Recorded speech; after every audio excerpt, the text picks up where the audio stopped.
حضرت تک آپ پہنچتے ہیں، ماں کے سلسلے سے بھی، باپ کے سلسلے سے بھی۔ گھر میں آپ کی عمر جب 4 سال 4 مہینے 4 دن کی تھی، بریلی میں یہ رسم بسم اللہ خانی اعلیٰ حضرت کے خاندان میں بڑی مشہور ہے۔ آپ کو آپ کے والد ماجد نے کروائی تھی، اور آپ کی والدہ کے پاس ہی آپ نے کتنا دین پڑھ لیا تھا۔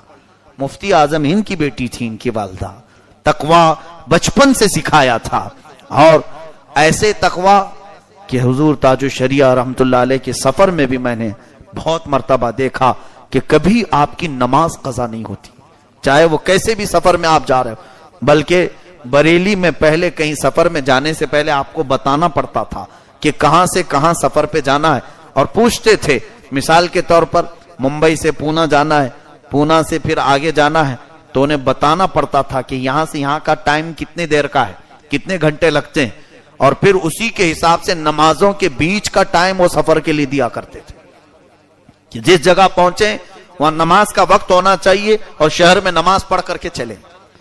اور ایسے اوقات اگر بیچ سفر میں نماز آ جائے تو اس کو آپ رد فرمایا کرتے تھے، خاص طور پر اسی لیے ٹرینوں کا سفر کم کیا کرتے کہ اس میں اپنا اختیار نہیں چل پاتا، اور سخت مشقت اور محنت جو گاڑیوں کا سفر، اور وہ بھی یو پی کی سڑکیں اس زمانے میں اچھا خاصا تھکا دیتی۔ آپ لمبا سفر اپنی گاڑیوں میں کرتے صرف اس بنیاد پر کہ نماز قضا نہ ہونے پائے۔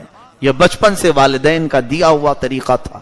اور پڑھنے کے وقت آپ کا حال یہ تھا کہ آپ منظر اسلام میں پڑھتے رہے، پڑھائی ان کے جو ساتھ میں پڑھے ہوئے ہیں وہ لوگ موجود تھے۔ گجرات کے ایک مولانا ہیں، مقبول صاحب ہیں، حضور تاج الشریعہ کے وہ ساتھیوں میں رہے، کہتے ہیں کہ پڑھنے کا طریقہ یہ تھا کہ کلاس شروع ہونے سے پہلے اعلیٰ حضرت فاضل بریلوی کے مزار کے پاس کھڑے رہتے، اور پڑھنے کے لیے جیسے ہی کلاس میں آتے، پڑھ کر ہونے کے بعد فوراً پھر اعلیٰ حضرت کے مزار کے پاس آتے۔ ان سے روز پوچھتا میں کہ آپ جانے کے وقت بھی آنے کے وقت بھی کیا کہتے ہیں؟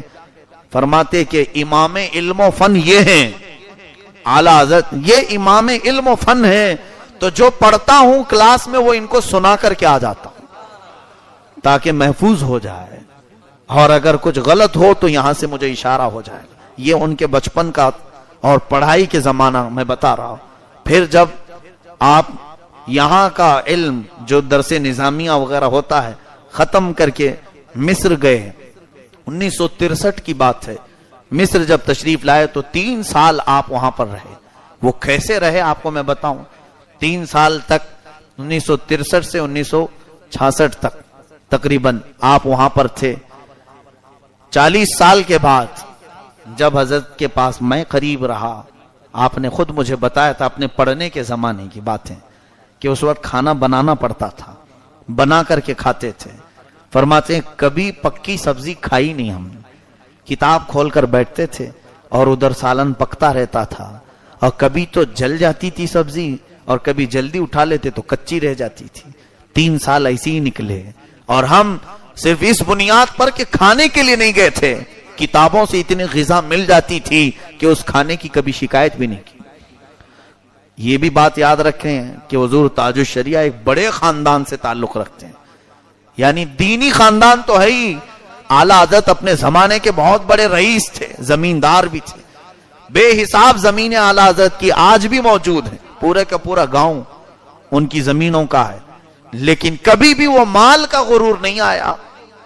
پڑھنے کے زمانے میں کہتے ہیں کچی سبزی کھاتے یا پھر جل جاتی سبزی۔ ایسے 3 سال گزرے، اور ایک وقت سنا ہم نے کہ یہاں سے ہندوستان میں اس زمانے میں جو حکومتیں چل رہی تھیں کانگریس کے دور میں، غالباً یہاں کی کانگریس کی لیڈی وہاں پہنچی تھی، اور جب وہاں پر پہنچنے کے بعد ہندوستان کے طلبہ اسٹوڈنٹس کون کون ہیں، ظاہر سی بات ہے ہمارے ملک کے بھی یہاں پڑھ رہے ہیں، تو بتایا گیا کہ ہاں ہیں یہاں پر کچھ طلبہ ہیں۔ حضرت کے ساتھ جو انڈین اسٹوڈنٹس تھے وہاں پر بتایا گیا کہ تمہارے ملک کی ایک بڑی لیڈر آئی ہوئی کانگریس کی، وہ آئی ہوئی ہے اور بلایا جا رہا ہے۔ ہمارے ساتھ بھی ایسا ہوا ہے کہ جب کوئی ملک کا پریزیڈنٹ آتا تھا تو جامعہ ازہر میں جو پڑھنے والے اسٹوڈنٹ ہیں ان کو پیش کیا جاتا تھا کہ یہ انڈیا کے ہیں، یہ فلاں جگہ کے ہیں۔ تو اسی طرح حضرت کو جب خبر دی گئی کہ ایک لیڈی آئی ہوئی ہے تو ظاہر سی بات ہے دوسرے جب پڑھنے کے زمانے میں دوڑے دوڑے بھاگتے تھے کہ دیکھ کر کیا ہے ہمارے ملک کے یا تو پرائم منسٹر یا جو بھی منسٹر آئے ہوں. حضرت نے پڑھنے کے زمانے میں انکار فرما دیا. پہلی بات تو وہ کافرہ ہے, دوسری بات تو غیر محرم ہے, میں ہرگز نہیں جاؤں گا. یہ اس زمانے آپ تنہا تھے جو انکار کیے, دوسرے ملنے کے لیے اگرچہ چلے گئے ہوں نہیں گئے. حالانکہ اس زمانے کی کوئی بات آپ کو کون کیا کہہ سکتا تھا, پڑھنے کا زمانہ تھا, مل لیے تو کیا ہے, نہیں, یہ تقویٰ ان کے گھر کی وراثت میں ملا ہے. اسی طرح سے میں 40 سال کے بعد حضرت کے ساتھ مصر کے دورے میں ساتھ رہا. 2009 میں حضرت تشریف لائے تھے مصر, جب میں وہاں پڑھ رہا تھا. اور یہ آپ کو اس لیے میں بتا رہا ہوں کہ لوگوں کو یہ نہ لگے کہ سنی سنی باتیں کر رہا ہوں. پہلے میں اپنی حیثیت آپ کو بتا دوں. الحمدللہ میرے تعلیم کا اکثر حصہ جو میں نے مفتی کورس کیا ہے وہ حضور تاج الشریعہ کے پاس ہی کیا ہے, اور الحمدللہ روزانہ کتاب آپ کے پاس پڑھنے کا مجھے شرف حاصل ہوتا. وہ پوری ریکارڈ میرے پاس موجود ہے. میرے وہ خاص استاد رہے ہیں, میری تربیت فرمائے ہیں. اور اتنا ہی نہیں, جامعہ ازہر جانے کی جب میری بات آئی تھی, جامعۃ الرضا کا الحاق جب ہوا تھا جامعۃ الرضا کا جامعہ ازہر سے, تو پہلی بیچ جو بریلی سے جانے والی تھی اس میں صرف سنگل میرا نام آیا تھا, صرف میرا اکیلے کا نام ہے, وہ بھی حضرت کی دعا سے. الحمدللہ 1-1.5 سال مفتی کورس کا ہونے کے بعد میرا سلیکشن لیٹر وہاں سے آیا. تو ابھی میری دستار بندی نہیں ہوئی تھی, یعنی مفتی کورس کی جو امامہ باندھا جاتا ہے وہ عرس رضوی میں, اس سے پہلے ہی میرا سلیکشن لیٹر آ گیا, جانا تھا. پوچھا میں نے حضرت سے کیا کروں, کہا آپ نکل جاؤ. ایک چاہ بھی تو رہتی ہے کہ اتنے دن پڑے اور میرے دستار نہیں ہوئی. مجھے بھی یہ خواہش تھی کہ یہ جلسے میں عرس اعلیٰ حضرت کے بعد چلا جاتا تو اچھا ہوتا, لیکن وہاں وقت نہیں تھا, اگر لیٹ کرتے تو سلیکشن ختم ہو جاتا. تو حضرت نے فرمایا کہ نہیں جاؤ تیاری کرو. تو میں بادل ناخواستہ جامعہ میں آیا, اپنا سامان وغیرہ اٹھایا, تیاری کر رہا تھا. اسی وقت مجھے خبر دی گئی کہ حضرت مدرسے میں آ رہے ہیں, ظہر کے بعد مدرسے آنے والے. اسی دن مجھے نکلنا تھا بریلی شریف سے, میرے سب اساتذہ سے ساتھیوں سے مل کر سنا کہ حضرت آ رہے ہیں. اچانک تو حضرت کے آنے کے وقت سارے طلبہ جتنے بھی ہیں وہ مسجد میں جمع ہو جاتے تھے. تقریباً 700-800 کے قریب وہاں پر طلبہ پڑھتے تھے بریلی شریف میں. تو سارے اساتذہ سب جمع ہوئے, تو آنے کی خبر پوچھی گئی. دوپہر میں حضرت تشریف لائے ہیں, ان کے صاحبزادے علامہ اسجد رضا صاحب بھی ساتھ میں تھے. تو بتایا حضرت نے کہ ہمارے جامعہ کا ایک بچہ جامعہ ازہر جا رہا ہے, میں اس کے لیے آیا ہوں. میرے لیے حضرت تشریف لائے تھے, اور آنے کے بعد حضرت نے بیان فرمایا, میرے دل میں جو خواہش تھی کہ میری دستار کے بعد جاتا تو اچھا ہوتا. اپنے ساتھ اپنا ایک امامہ لے کے آئے تھے, ایک عطر کی بوتل اور ایک دستی, یہ چیزیں مجھے دیں اور سب کے سامنے میرے سر پر باندھا. یہ ہوتا ہے روشن ضمیر پیر جو دلوں کے حالات سے خبر رکھتا ہے. آپ نے فرمایا اب تم مایوس نہ ہو, تمہاری دستار میں نے کر دی ہے. یہ حضرت نے بیان میں فرمایا تھا, بیان فرمایا اور نصیحت بھی کی تھی. جانے کے بعد وہاں کیسے رہنا چاہیے, وہاں کیسے رہنا, اس پر 1/2 گھنٹہ نصیحت فرمائی کہ لوگوں سے میل جول زیادہ نہ رکھو, علم کے لیے جا رہے ہو, گھومنے پھرنے سے تعلق نہیں رہنا چاہیے. طالب علم کو یہ سب چیزیں زہر ہیں. آپ نے کئی عربی کی عبارتیں پڑھ کر نصیحت فرمائی, پھر وہاں سے چل پڑا. مصر جانے کے بعد اکثر ایسا ہوتا کہ حضرت سے میرے تعلقات قائم تھے. الحمدللہ کتابوں کو حضرت بہت پسند فرماتے تھے. عربی کی کتابیں وہ مصر سے خرید کر بریلی لانے کا کام میرا ہی تھا. تو کئی کتابیں میں وہاں سے لے کر کے آتا. پھر ایک بار پلان یہ بنا کہ حضرت مصر تشریف لائیں. وہاں پر مصر میں سنی علماء کے دماغ میں کچھ لوگوں نے یہ خرافات ڈال دی تھی کہ بریلوی ایک نیا فرقہ ہے, اس کو ختم کرنا ضروری تھا. اس کے لیے ہم نے حضرت کو وہاں بلایا تھا. حضرت تشریف لائے اپنے چند مریدین کے ساتھ, وہ سارا انتظام میرے ذمہ تھا. الحمدللہ حضرت کے قیام کا, حضرت کی ساری چیزوں کا میں منتظم تھا. میرے اپنے پیسوں سے نہیں, حضرت کے ہی پیسوں سے.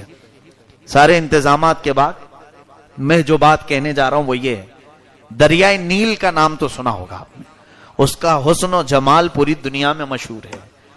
ہاں، اس کی رنگینی، اس کی رانائی.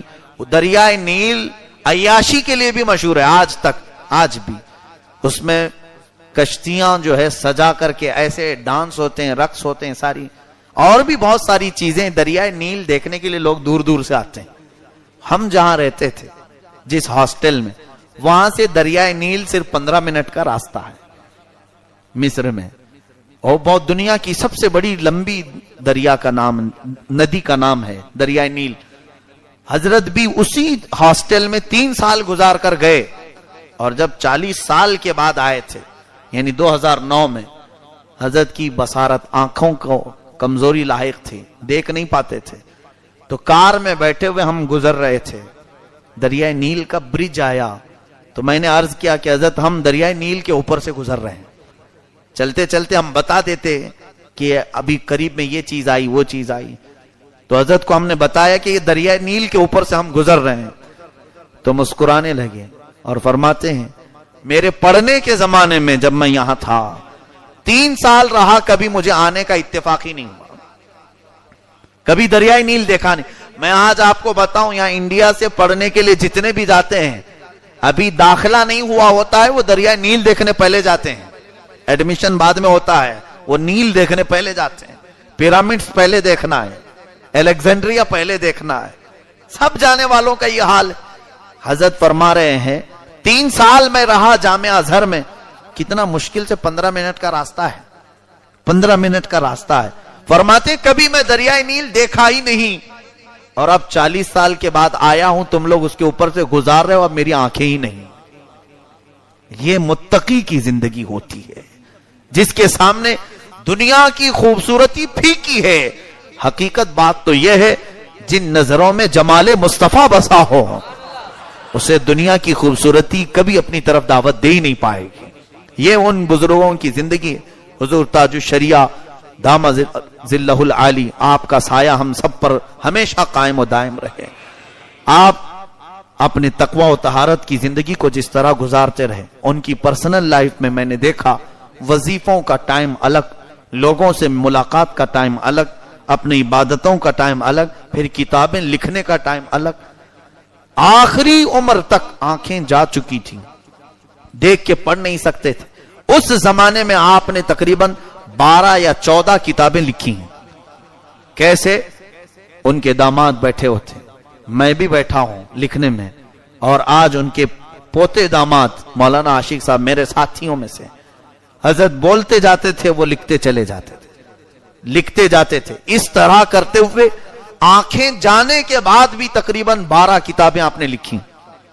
اعلیٰ حضرت کی ذات، اس وقت جو کتابیں اعلیٰ حضرت کی اردو میں تھی اس کو آپ نے عربی میں ٹرانسلیٹ کیا.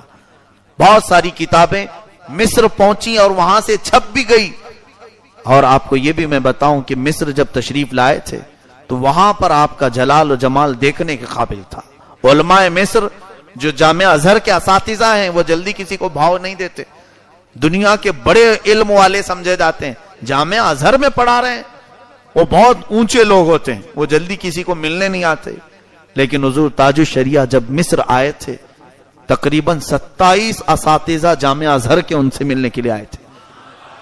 مجھے یاد ہے جتنوں کو دعوت دی گئی تھی، اس کے علاوہ دوسرے یونیورسٹیوں کے سب ملائیں تو تقریباً 40 بڑے علماء ایک مجلس میں موجود تھے. حضرت عرب لوگوں کے بیچ میں بیٹھے ہوئے تھے. اور وہاں کیسا ہوتا ہے، ذمہ داری کی بات ہوتی ہے، بات کرے گا، اور وہ بھی ایک عجمی آدمی عرب میں بات کرے گا، عربی لوگوں کے درمیان. ہم ڈرے سے ہمیں ہماری زبان نہیں کھلتی تھی ان لوگوں کے سامنے، اور حضرت فصیح عربی میں آدھا گھنٹہ تک ان کے سامنے بیان کرتے رہے. 40 سال پہلے پڑھی ہوئی عربی مصر کی اس وقت تک ان کے ذہن میں.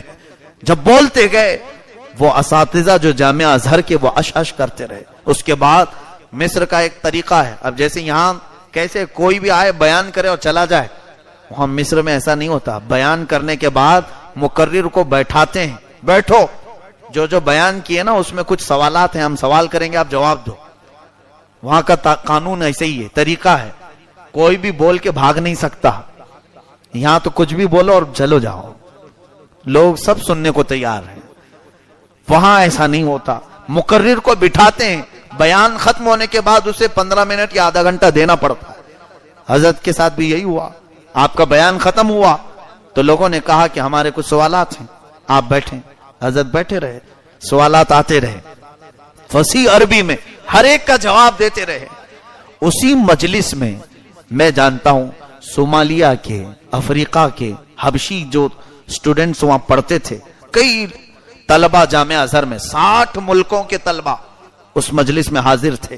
انڈونیشیا کے, ملیشیا کے, یوکرین کے, انگلینڈ کے, بہت ساری جگہوں کے جو سٹوڈنٹ بیٹھے تھے, سبوں نے حضرت کے ہاتھ پر بیعت کی. اس وقت اس مجلس کے بعد وہاں پر بیعت لی اور حضرت سے کہا کہ آپ اپنی سند حدیث کی اجازت ہمیں عطا کریں. اس پوری مجلس میں علماء پر ایک ہی رعب طاری تھا. تب ہمیں دوسرے دن سے ہماری کالج کلیہ جس میں ہم پڑھتے تھے جانے میں فخر ہونے لگا. جب ہم داخل ہوتے تھے تو ہمارے ساتھی جو مصر کے تھے وہ سب کہتے تھے اچھا انڈین ہو. پہلے تو حقیر نظروں سے دیکھتے تھے, اس کو تو عربی آتی نہیں, لیکن حضرت کے آ کر جانے کے بعد فخر سے ہم جاتے تھے, ہاں ہم بھی اسی ہندوستان سے ہیں جہاں کے حضور اختر رضا صاحب ہیں. الحمدللہ ہمارا سر انہوں نے وہاں مصر میں بلند کیا تھا. ہمیں کبھی کبھار کلاس میں کھڑا کرتے تھے استاد اور لوگوں کو یہ بتاتے تھے, جانتے ہو یہ ہندوستان سے آئے ہیں جہاں سے حضور تاج الشریعہ آئے تھے, جن کی مجلس میں ہم بیٹھے تھے. ان کے آنے کا دورے کا پورا یعنی روداد مصر کے عربی اخباروں میں چھپی تھی یہ باتیں کہ, اور انہوں نے کیا کہا. ہوتا ہی ہے, ہر کوئی فضیلت اپنی طرف پھیر لیتا ہے. حضور تاج الشریعہ کا یہ تو تقویٰ تھا اور ان کا خاندانی علم تھا, لیکن دوسرے دن اخبار میں, مصر کے اخبار میں ایک لمبا میٹر, ایک لمبا مضمون شائع ہوا, یعود الفضل الی الازہر, یعنی تاج الشریعہ کو جو فضیلت حاصل ہے انہوں نے یہ لکھا کہ یہ جامعہ ازہر سے پڑھے ہوئے ہیں. ہر کوئی چاہتا ہی ہے کہ ہمارے ہی ہیں. تو یہ پہلی مرتبہ دیکھنے کو ملا کہ ان لوگوں نے بھی کہا کہ ازہر کے طلبہ جامعہ ازہر سے پڑھے ہوئے ایسے ایسے لوگ بھی ہیں. تو دوسرے دن اس کے جو رئیس جامعۃ الازہر جو بڑے پرنسپل کے مقام پر ہوتے ہیں, 4 لاکھ سٹوڈنٹ ہیں جامعہ ازہر کے, تقریباً 4.5 لاکھ کے قریب طلبہ ہیں جامعہ ازہر میں جو پڑھتے ہیں. وہ ایک پورا شہر ہے, چھوٹا موٹا ایک مدرسہ نہیں, جامعہ ازہر ایک پورا شہر ہے. 105 ملکوں کے طلبہ وہاں رہتے ہیں, 105, اور 56 فیکلٹیز ہیں الگ الگ, جیسے یہاں سائنس, کامرس, آرٹس ایسے ہوتے ہیں, اس طرح کے 56 فیکلٹیز جامعہ ازہر کے اندر ہیں. اتنا بڑا ایک ادارہ, اس کے پرنسپل شیخ احمد طیب دوسرے دن حضرت کو اپنے دفتر میں دعوت دے کر بلائے, اس میں ہم بھی حاضر تھے. جب وہاں پر گئے تو حضرت کو وہ لینے کے لیے آئے, نیچے سے حضرت کو پکڑ کر کے لے گئے, بٹھائے, اور بات چیت کے بعد ہمیں یہ ایکسپیکٹیشن تھا بھی نہیں کہ مطلب یہاں یہ باہر سے آئے ہوئے لوگوں کا اتنا بڑا استقبال ہوتا ہے. حضرت کے ساتھ ہم کھڑے تھے تو وہی رئیس جامعۃ الازہر جو احمد طیب صاحب تھے, انہوں نے ایک ایوارڈ نکالا جس پہ لکھا ہوا تھا درع فخر الازہر, کہ ازہر کا جس پر فخر ہے وہ ہم اسے عطا کر رہے ہیں. یہاں پر بھی بات ان کے ازہر کی آتی ہے, جامعہ ازہر کی, یعنی حضرت کو انہوں نے تھمایا, وہ ایک بہت بڑا شیلڈ ہے, حضرت کو دیا. ہمارے یہ پلان میں بھی نہیں تھا اور سوچا بھی نہیں تھا کہ یہ ملے گا. حضور تاج الشریعہ نے اسے قبول کیا اور ہمارے ہاتھ میں دے دیا, رکھو اس کو. کار کی ڈکی میں رکھ کر لائے تھے, مجھے یاد ہے, کار کی پیچھے کی ڈکی میں اس کو رکھوایا حضرت نے, رکھو. اور یہاں آنے کے بعد پتا چلا کہ اس کی اہمیت کیا ہے. حضرت کے پاس ایسی دنیا کی بہت ساری سندیں, القابات آئے, آپ نے کبھی اس کی طرف توجہ نہیں فرمائی. حضرت کو جب یہ بتایا گیا کہ حضرت یہ بہت بڑی چیز ہے, آج تک ہندوستان میں کسی کو یہ نہیں دیا گیا, اور سنا ہے پاکستان کے ایک عالم کو بہت برسوں پہلے دیا گیا تھا. حضرت سب سنتے رہے. شام میں اپنے قیام گاہ پر بیٹھے تھے اور طلبہ بھی موجود تھے, تب کہنے لگے سب صحیح ہے, انہوں نے بڑی چیز دی ہے, لیکن کیا ہی اچھا ہوتا کہ میرے نبی کے دربار سے مل جاتا. یہ ہوتی ہے ایک متقی کی زندگی کہ ان کی آس لگی ہوتی ہے دربار رسالت سے, دنیا سے ان کی توقع نہیں ہوتی, بارگاہ رسالت. یہ کہنے لگے کیا ہی اچھا ہوتا کہ بارگاہ نبی سے کچھ مل جاتا. عزیزان گرامی، اسی لیے تو کہتے ہیں ان کے آستانے پر میرا دم نکل جاتا اور ان کی خاک میں میں مل جاتا، یہ حضرت کے اشعار ہیں۔ وہ ہمیشہ اس بات کی تمنا کرتے تھے اور ان کی زندگی کہنے کے لیے بہت ساری چیزیں۔ حق گوئی کا عالم یہ تھا، حق بیان کرنے کا، کبھی کسی کی رعایت نہیں کی، کبھی کسی کی نہیں۔ غوث پاک رضی اللہ تعالیٰ عنہ کے سجادہ نشین تھے، وہ ہمارے سر آنکھوں پر، غوث پاک کی اولاد میں سے، لیکن وہاں کے طور طریقوں کے اعتبار سے وہ ٹائی سوٹ بوٹ میں آئے ہوئے تھے۔ وہ آئے تھے، حضرت نے دیکھا اور ٹائی کے خلاف تھے حضرت۔ ٹائی یہ یہود و نصارہ کا شعار ہے، ان کے چہرے پر داڑھی بھی نہیں تھی۔ تو آپ ادب بھی غوث پاک کے دربار کا ملحوظ رکھتے ہیں، کیسے کہتے ہیں؟ آ کر کے مصافحہ کیا اور ان سے مل کر کے صرف اتنا کہتے ہیں کہ آپ نے جو یہ لباس پہنا ہے یہ آپ کے گھر کا نہیں لگتا، آپ کے باپ داداؤں کا نہیں لگتا۔ اتنا ہی کہا، کتنی بہترین اصلاح ہے۔ ظاہر سی بات ہے ہمارے گھر کی بات کر رہے ہیں اور انہوں نے یہ کہا ہے۔ آج ان کے گھرانے سے بھی تعزیت کا ایک خط آیا ہوا ہے، خط آیا ہوا۔ انہوں نے اپنے زندگی میں کہا کہ ان کے اصلاح کرنے کا طریقہ کتنا اچھا ہے۔ یہ نہیں کہا کہ یہ چیز حرام ہے آپ پہن رہے ہیں، یہ چیز ناجائز ہے، یوں کہا کہ یہ آپ کے گھرانے کا لباس نہیں لگتا۔ غوث پاک کے گھرانے سے ہوا اور آپ کے گھرانے کا لباس ایسا نہیں لگتا۔ یہ اصلاح کا طریقہ تھا۔ اور اسی طرح سے مصر میں ایک بہت بڑے محدث شیخ احمد یسری رشدی، وہ جامعہ ازہر میں بخاری پڑھاتے ہیں، وہ ڈاکٹر بھی ہیں ہڈیوں کے اور بخاری شریف کے عالم ہیں، حافظ ہیں۔ وہ حضرت سے ملنے کے لیے آئے تھے۔ وہاں رواج کیسا ہے؟ وہاں پر سوٹ بوٹ میں رہتے ہیں علماء، ایک پتہ نہیں کیسا وہاں رواج چل پڑا، تو وہ بھی ٹائی پہن کر کے حضرت سے ملنے کے لیے آئے تھے۔ حضرت نے اپنے بغل میں بٹھایا، ان کے مرید نے، حضرت کے مرید نے کان میں کہا کہ حضرت یہ جو آئے ہیں محدث بخاری کے استاد ہیں جامعہ ازہر کے، لیکن ٹائی پہن کے آئے۔ حضرت نے کہا لا حول ولا قوت الا باللہ، اور اس کے بعد ان کے کان میں صرف اتنا کہا کہ یہ ٹائی یہود و نصارہ کا طریقہ ہے، اس پر میں نے ایک کتاب لکھی ہے۔ تو کتاب کا حوالہ آپ نے پیش کیا۔ تو وہ جو محدث تھے ابھی وہ باحیات ہیں، ہزاروں شاگرد ہیں ان کے، انہوں نے ٹائی پہلے یوں کی اور کندھے پہ یوں ڈال دیا پیچھے، اور اس کے بعد پھر بیٹھے رہے اور حضرت سے کہا میں نے پیچھے ڈال دیا ہے، ٹائی لٹک نہیں رہی، ابھی گلے میں بندھی ہوئی تھی، پیچھے ڈال دیا ہے۔ حضرت نے فرمایا پیچھے نہیں گلے سے نکال لی تھی۔ اس وقت تک یہ نہیں کہ ایک بہت بڑے عالم دین آئے، انہوں نے یوں اپنی ٹائی نکالا۔ یہ ہمارے سامنے کی بات ہے، اور فرماتے ہیں اگرچہ میری تحقیق الگ تھی، میں اس کو یہود و نصارہ کی شعار نہیں سمجھتا تھا، لیکن شیخ اعظم کے احترام میں میں نے اس کو ہمیشہ کے لیے نکالا۔ انہوں نے نکال دیا اور پھر حضرت کا ہاتھ پکڑے، ہاتھ پکڑ کر کے کہنے لگے آپ جس بات کی مجھے تلقین کرتے ہیں میں اس پر اپنی تصدیق کرتا ہوں اور یہ کہتا ہوں قبلنا علی ملت رسول اللہ، رسول اللہ کی محبت پر ہم نے آپ کو قبول کیا ہے۔ یہ ہم نے وہاں پر حق گوئی کا مظاہرہ دیکھا۔ لوگ ڈرتے ہیں کسی کو بولنے کے لیے، لیکن آپ نے حق بیان کرنے کے لیے کبھی کسی کا چہرہ نہیں دیکھا۔ دوسروں کی بات تو چھوڑو، ان کے خاندان میں سے بھی اگر کوئی ذرا برابر مسلک اعلی حضرت سے ہٹا تو آپ نے اس کے خلاف بھی اپنی زبان بھی کھولی، قلم بھی۔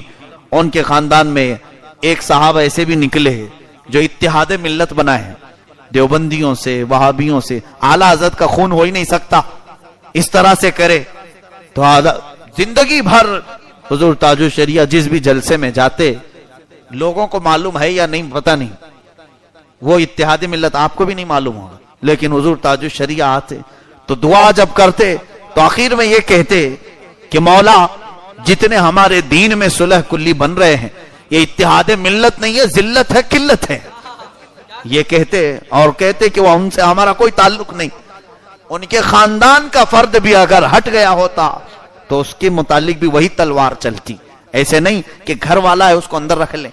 یہ اہل اللہ کی علامت ہوتی ہے، حق بولنے والے، حضور صلی اللہ علیہ وسلم کے سچے نائب ایسے دنیا میں بہت کم آتے ہیں، بہت کم آتے ہیں۔ ان کے وظیفوں کا حال یہ تھا، عمر ان کی 70 کے اوپر جا چکی تھی تب انہوں نے حفظ قرآن شروع کیا تھا۔